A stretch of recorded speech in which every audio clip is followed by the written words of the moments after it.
New Zealand और south Africa के women's टीमों के बीच स्टार्ट हो रही वनडे मैचेस की सीरीज, जिसके पहले 5 टी20 मैच की सीरीज ऑलरेडी कंप्लीट हो चुकी है, जिसको 4-1 से न्यूजीलैंड की टीम ने वन साइडेड जीता, जहां पर साउथ अफ्रीकन टीम बिल्कुल ही यहां पर कमजोर दिखाई पड़ी बैटिंग पर्सपेक्टिव में। खास करके बॉलिंग तो उनकी फिर भी काफी ठीक ठाक दिखाई पड़ी, लेकिन अगर हम बात करें उसी टी20 सीरीज में, तो यहाँ पर जो न्यूजीलैंड की टीम है, जो कि निश्चित तौर पर 5 या 6 प्लेयर ज्यादा से ज्यादा उन्हीं के दम पर पूरी सीरीज जीत करके आई है, लेकिन उन 5 या 6 प्लेयर में से एक बड़ी ऐसी प्लेयर जो कि वनडे स्क्वाड में है नहीं, तो क्या एक बार फिर से वही परफॉर्मेंस दोहरा पाएगी न्यूजीलैंड की टीम? इस सवाल के उत्तर को निकालने की कोशिश तो हम जरूर करेंगे, लेकिन फिलहाल शुरू करेंगे पिच रिपोर्ट से। चूंकि आज का ये जो पहला वनडे मैच खेला जाएगा 29 मार्च को सुबह 6:30 बजे से भारत के समय के हिसाब से, लेकिन वहां की लोकल टाइम के हिसाब से दोपहर को 2 बजे से एक डे नाइट वनडे मैच के तौर पर मैच होगा हेगली ओवल क्राइस्टचर्च के उस मैदान पर, जहां पर आखिरी 4 विमेंस वनडे मैचेस जो खेले गए हैं उसमें 2 बार बैटिंग सेकंड करने वाली टीमें जीती हैं, तो 2 बार बैटिंग पहले करने वाली टीमें भी जीती हैं। लेकिन ओवरऑल कुल मिला जुला करके इस मैदान पर जो 16 वनडे मुकाबले खेले गए उसमें से 10 बार बैटिंग सेकंड करने वाली टीमें जीती हैं। और इन आखिरी 4 मैच में अगर स्पिन को देखें तो 34 और पेस को जो 31 विकेटें मिली हैं, जिसमें से स्पिनर्स को खास करके 24 विकेटें, पूरे टोटल जो 39 विकेटें मिली हैं उसमें से 24 विकेटें सेकंड इनिंग के अंदर जो मिली है, वो ये भी दिखाता है कि पेसर्स स्पेसिफिकली पहली इनिंग में तो इंपॉर्टेंट रहेंगे ही, लेकिन स्पिनर्स यहाँ पर सेकंड इनिंग में ज्यादा हैविली गेम में आती हैं, खास करके पिछले इन चारों मैचेस में, जैसा कि आप देख पा रहे होंगे। लेकिन ओवरऑल जो कंक्लूजन इन चारों मैचेस के स्कोर कार्ड को आप चाहें तो खुद देख तो सकते ही हैं, लेकिन मैं अपना देख करके जो कंक्लूजन आपको बताऊंगा वो यही रहेगा कि जिस टीम के पास स्पिन अटैक अच्छा होगा वही उन्हीं के स्पिनर्स यहां पर विकेट निकाल पाएंगे। और स्पेसिफिकली अगर सामने की टीम स्पिन को उतना अच्छा नहीं खेलती है, तो चूंकि विकेट जैसे जैसे यूज होती चली जाएगी, बैटिंग करने के लिए थोड़ी सी मुश्किल होगी, लेकिन शुरुआती ओवर्स में यहां पर तेज गेंदबाजों के लिए भी हेल्प होती है नई गेंद से, ये भी एक एविडेंट फैक्टर है। चूंकि अगर आप इन चारों मैचेस में पावर प्ले के स्कोर देखें तो यहां पर 44 पर 1, यहां पर 37 पर 2, यहां पर 37 पर कोई विकेट नहीं, यहां पर 59 पर 2, यहां पर 23 पर 1, यहां पर 40 पर 2,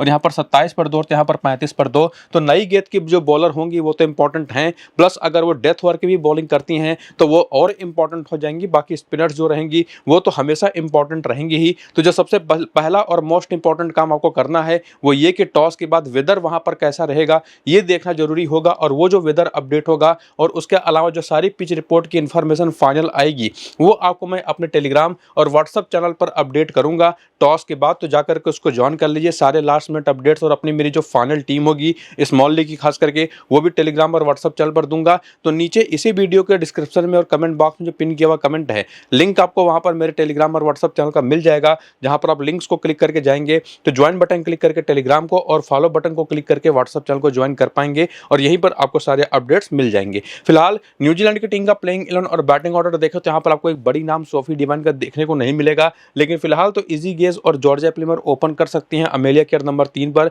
उसके बाद ब्रूक हॉलिडे है, मैडी ग्रीन है, इजी शार्प है, और बाकी इनकी जो बाकी के लाइनअप है उसमें सूजी बेट्स। अब देखना पड़ेगा कि इनको ये लोग बैटिंग ऊपर कराएंगे या टी20 मैचेस की ही तरह ये नीचे ही आएंगे, एज ए बॉलर ही खेलेंगी। बाकी नैन्सी पटेल है, जेस केयर है, केली नाइट को इंक्लूड किया गया स्क्वाड के अंदर, इनका डोमेस्टिक वनडे सीजन बहुत अच्छा गया है, और रोजमेरी मायर भी आपको एक तेज गेंदबाज के तौर पर खेलते दिखाई पड़ेंगे, जिसमें चाहे केली नाइट हो चाहे रोजमेरी मायर हो, जो आपको मैंने पिच रिपोर्ट के टाइम पर कहा था ना कि पावर प्ले की वो बॉलर जो डेथ में भी बॉलिंग करेंगी वो बहुत इंपॉर्टेंट होने वाली हैं, और उसी तरीके की ये दोनों बॉलर हैं, और इनसे भी ज्यादा खास बॉलर होंगी यहाँ पर जेस केयर। तो ये तीनों पेसर्स बहुत ही इंपॉर्टेंट इस टीम की तरफ से रहेंगी, और स्पिनर्स में तो निश्चित तौर पर अमेलिया केयर इस टीम की मेन अटैकिंग बॉलर के तौर पर खेलेंगे, जिसमें नैन्सी पटेल अपनी ऑफ स्पिन करेंगी। और चूंकि सोफी डिवाइन नहीं खेल रही हैं तो बहुत अच्छे चांसेस हैं कि मैडी ग्रीन भी अपनी ऑफ स्पिन बॉलिंग करती दिखाई पड़े, और इवन ये भी चांस हो सकता है कि नैन्सी पटेल को ये लोग प्लेइंग 11 से बाहर बिठा करके एक एक्स्ट्रा ऑलराउंडर फ्लोरा डेवोनशायर को खिला लें अपनी बैटिंग को मजबूत करने के लिए,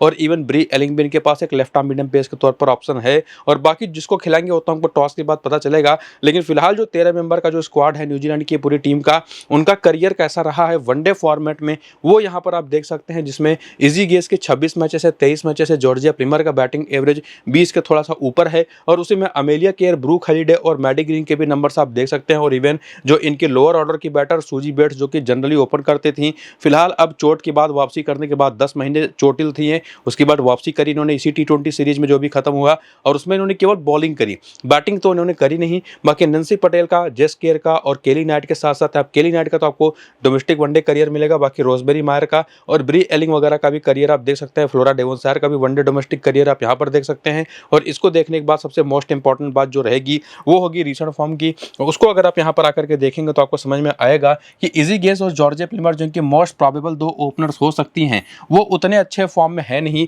लेकिन इन्हीं दोनों में से अगर हम बात करें ना, तो कहने को तो दोनों को आप ट्रम्प कह सकते हैं कि जॉर्जिया प्लिमर निश्चित तौर पर रिस्क ली जा सकने वाली ऑप्शन है, जो कि टेक्निकली थोड़ी सी बेटर खिलाड़ी हैं और वनडे क्रिकेट में निश्चित तौर पर काफ़ी टाइम होता है तो टिक करके बैटिंग करना जानती हैं। लेकिन उनसे बेहतर होगा कि आप अमेलिया केयर के साथ सीधे चले जाइए। नंबर्स तो इनके आपको काफ़ी इंसेन दिखाई पड़ेंगे ही, और इवन इस पूरे मैच में सबसे बेस्ट कप्तान की ऑप्शन कोई होगी तो वो अमेलिया केयर ही रहेंगे। उसके बाद ब्रूक हेलिडे हैं, मैडी ग्रीन हैं, और मैं ये भी कहूंगा कि अगर आप किसी ओपनर को ट्राई नहीं कर रहे हैं तो आपकी टीम में ब्रूक हेलिडे भी और मैडी ग्रीन भी होनी चाहिए। दोनों का बैटिंग फॉर्म रिसेंट टाइम में आपको नंबर्स में तो उतना बेहतर देखने को नहीं मिलेगा, क्योंकि T20 सीरीज जो अभी खत्म हुई और उसके पहले भी जो मैचेस इस विमेंस टीम ने खेले उसमें सोफी डिवाइन होती थी, सूजी बेट्स पहले ओपन करती तो ज़्यादातर अपर ऑर्डर की ही खिलाड़ी रन्स बनाती थी। लेकिन फिलहाल अब वो प्लेयर्स चूंकि सूजी बेट्स नीचे आ रही हैं और सोफी डिवाइन है नहीं, तो इन दोनों का रोल बहुत इंपॉर्टेंट होने वाला है। और इसमें एक और इंपॉर्टेंट बात है ना कि ब्रूक हेलिडे कभी कभी मीडियम पेस बॉलिंग कर देती हैं, Maddy Green off spin bowling कर देती हैं,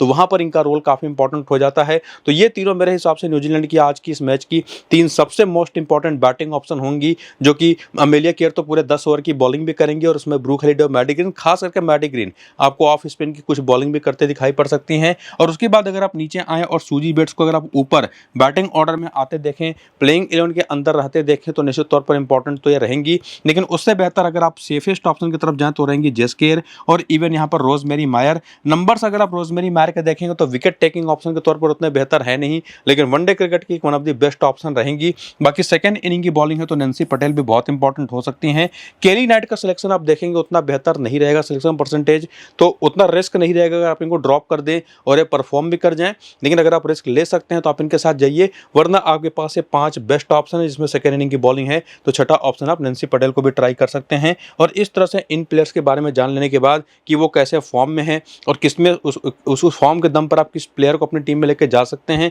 अगर आप आगे आकर के हेड टू हेड के आंकड़े देखें तो अमेलिया केयर और ब्रूक हेलिडे के आंकड़े तो बहुत ही शानदार दिखाई पड़ेंगे साउथ अफ्रीका के खिलाफ। बाकी लोगों के आंकड़े उतने इंटरेस्टिंग है नहीं कि उस पर आप ध्यान भी दे पाएं। हालांकि सूजी बेट्स के बैटिंग आंकड़े बहुत अच्छे हैं, लेकिन वही बात कि ये बैटिंग कहां पर करेंगे ये देखना पड़ेगा। और बॉलर्स में भी कोई खास अच्छा इन्फॉर्मेशन आपको देखने को मिलेगा नहीं उस लेवल का। खास करके जस्कर के भी आंकड़े देखें तो 6 मैच में 5 ही विकेट है। लेकिन जब आप इस मैदान की बात करते हैं तो इस मैदान पर भी ज़्यादा एक्सपीरियंस तो नहीं है इनके बॉलर्स को। उसमें केवल रोजबेरी मायर है, 1 मैच में 1 विकेट है, 2 मैच में 1 विकेट जस्कर के हैं। लेकिन as a batter Suzie Bates यहाँ पर कमाल परफॉर्मेंस कर पाई हैं। यहाँ पर तो मैडी ग्रीन भी चली है, ब्रूक हेलिडे भी चली है, अमेलिया केयर भी चली हैं, लेकिन ओपनर्स यहाँ पर कुछ खास कमाल नहीं कर पाई हैं। तो वही मिला जुला करके 5 या 6 बेस्ट ऑप्शन आपके पास हैं न्यूजीलैंड की तरफ से जिनको आपको ट्राई करना है। और बाकी इन्हीं बैटर्स का अगर आप प्लेयर बैटल देखें, जब ये साउथ अफ्रीकन बॉलर्स को फेस करेंगे आज, तो न्यूजीलैंड की जो बैटर्स जब साउथ अफ्रीकन बॉलर्स के सामने उतरेंगी तो इसके पहले जॉर्जिया प्लिमर क्लोई ट्रेयन की लेफ्ट आर्म ऑर्थोडॉक्स पर 11 गेंद पर 2 रन बना करके एक बार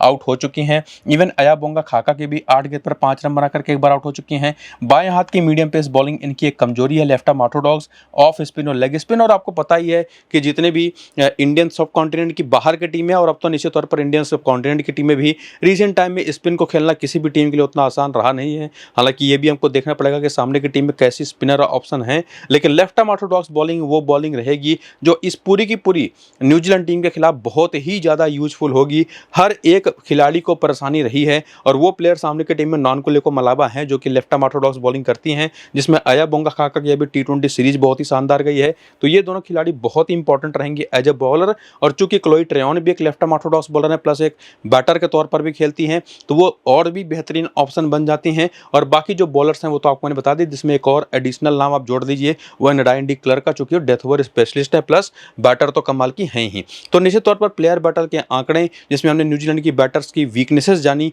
जिसके दम पर हमको ये पता चला कि अगर आप साउथ अफ्रीकन टीम जिसका प्लेइंग 11 बैटिंग ऑर्डर कुछ मोस्ट प्रोबेबली ऐसा हो सकता है, जिसमें मुझे लगता है कि तुमी सेकुकू ने जिन्होंने आखिरी T20 में जब बहुत अच्छी बॉलिंग करी उसके दम पर शायद इनको मौका मिले वनडे सीरीज में भी। और बाकी अयाबोंगा खाका की भी वनडे सीरीज बहुत अच्छी गई थी, T20 सीरीज एक्चुअली बहुत अच्छी गई थी। और नानकुलेको मलाबा तो निश्चित तौर पर एक वीकनेस ही है न्यूजीलैंड की बैटर्स की। तो ये तीनों बहुत इंपॉर्टेंट हो सकते हैं, स्पेसिफिकली पेसर्स तो तब जब पहली इनिंग की बॉलिंग हो तो। और बाकी ये जो दोनों नीचे की बैटर्स हैं उसमें यहाँ पर कायला रेनेके जो कि एक off spinner right handed batting कर लेती हैं, बहुत ही कमाल के बैटिंग फॉर्म में है रिसेंट टाइम। वो आगे आप देखेंगे इंपॉर्टेंट ट्रम्प प्लेयर के तौर पर हो सकते हैं। लेकिन तजमीन बेट्स हो गए, सून लूस हो गए, लॉरा वुल्फार्ट हो गए, एंड्रिक डक्सन, क्लोई ट्रेयन और नडाइन डी क्लर्क, इनमें से किसको लेकर के जाएंगे? हालांकि आंसर आपको क्लोई ट्रेयन और नडाइन डी क्लर्क को लेकर के मैं दे भी चुका हूँ कि वो दोनों बहुत इंपॉर्टेंट हैं। बाकी चीज़ें आगे हम देखेंगे, लेकिन उसके पहले बेंच की भी जो ऑप्शन इस टीम के अंदर हैं वो भी आप यहाँ पर देख लीजिए। बाकी इन सभी प्लेयर्स का करियर कैसा रहा है वनडे क्रिकेट के अंदर वो भी देख लीजिए।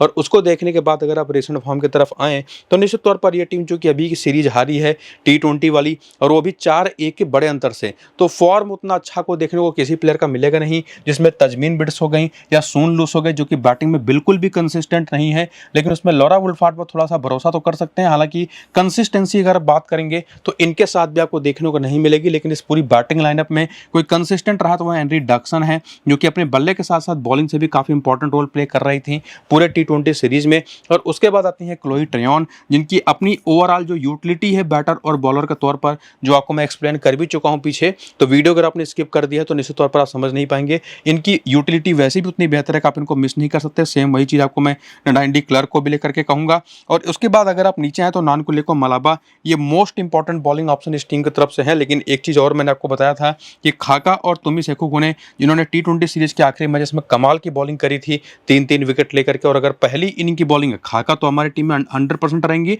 लेकिन अगर पहली इनिंग की बॉलिंग है तो तुमी सेखुगुने भी एक बहुत ही अच्छी ऑप्शन होंगी। लेकिन वही अगर सेकेंड इनिंग की बॉलिंग है तो आप चाहे तो दोनों पेसर्स को ड्रॉप करके एक लॉरा वुल्फार्ड को ट्राई कर सकते हैं, और एक एक्स्ट्रा प्लेयर आप न्यूजीलैंड की तरफ से भी लेके जा सकते हैं। ये तो कम से कम आपको यहाँ से मैंने क्लियर किया। फॉर्म तो आपको निश्चित तौर पर डेटा आपके सामने है, उसको आप देख ही सकते हैं। और उसके बाद हेड टू हेड के आंकड़े भी देखेंगे तो सून लूस के आंकड़े काफ़ी अच्छे दिखाई पड़ेंगे आपको एज अ बैटर न्यूजीलैंड की बॉलिंग के खिलाफ। और लॉरा वुल्फार्ड के भी 8 में जो 396 रन है, 66 का एवरेज है। इवन तजमीन बिट्स भी अच्छा खेलती रही है, लेकिन सेकेंड इनिंग की बैटिंग में खास करके ज़्यादा बेटर इन्होंने किया है। और वही सेकेंड इनिंग की बैटिंग में सून लूस ने भी बेहतर काम किया है। और बाकी एनरिक डक्सन तो पहली बार खेलेंगे, लेकिन क्लोई ट्रेयन के आंकड़े देख लीजिए, नडाइन डी क्लर्क के आंकड़े देख लीजिए। अयाबोंगा खाका के 14 मैच में 19 विकेट है, तो वनडे क्रिकेट में भी ये न्यूजीलैंड की बैटर्स को परेशान करती रही हैं। बाकी नानकुलेको मलावा तो परेशान करती ही हैं। मसा बता क्लास के भी नंबर्स आप देख लीजिए हेड टू हेड में। और बाकी वेन्यू पर, इस मैदान पर खेले गए मैचेस में, यहाँ पर मसा बता क्लास ने 2 मैचेस में 4 विकेटें ली हैं, तो अयाबोंगा खाका ने 2 मैच में 2 विकेटें ली हैं।